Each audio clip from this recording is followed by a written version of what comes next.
நிர்வாணியாய் என் தாயின் கர்ப்பத்திலிருந்து வந்தேன், நிர்வாணியாய் அவ்விடத்துக்கு திரும்புவேன். கர்த்தர் கொடுத்தார், கர்த்தர் எடுத்தார், கர்த்தருடைய நாமத்திற்கு ஸ்தோத்திரம் என்றான். யோபு 1:21. ஒரு சிறிய பைபிள் கதை கேட்போம். யோபு ஒரு நீதிமானாக இருந்தான். ஆனாலும் அவன் தன் செல்வத்தையும் குழந்தைகளையும் உடல் நலத்தையும் இழந்தான். நண்பர்கள் குற்றம் சாட்டினார்கள். மனைவி தேவனை தூஷித்து ஜீவனை விட்டுவிடு என்றாள். ஆனால் யோபு தேவனை விட்டு விலகவில்லை. அவன் அழுதான், கேள்விகள் கேட்டான், ஆனால் விசுவாசத்தை இழக்கவில்லை. கடைசியில் தேவன் தம்முடைய மகிமையை காண்பித்து பதிலளித்தார்.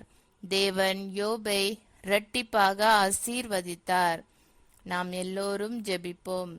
அன்பின் பரலோக பிதாவே, யோபுவை போலவே நானும் துக்கத்தால் மூழ்கடிக்கப்படுகிறேன்.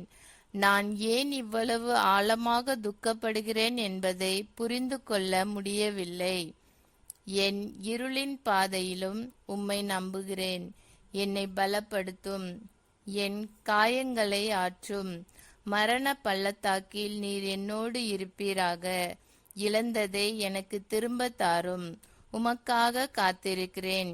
இயேசுவின் நாமத்தில் ஆமேன். இந்த நாள் இனிய நாளாக அமைய வாழ்த்துக்கள்.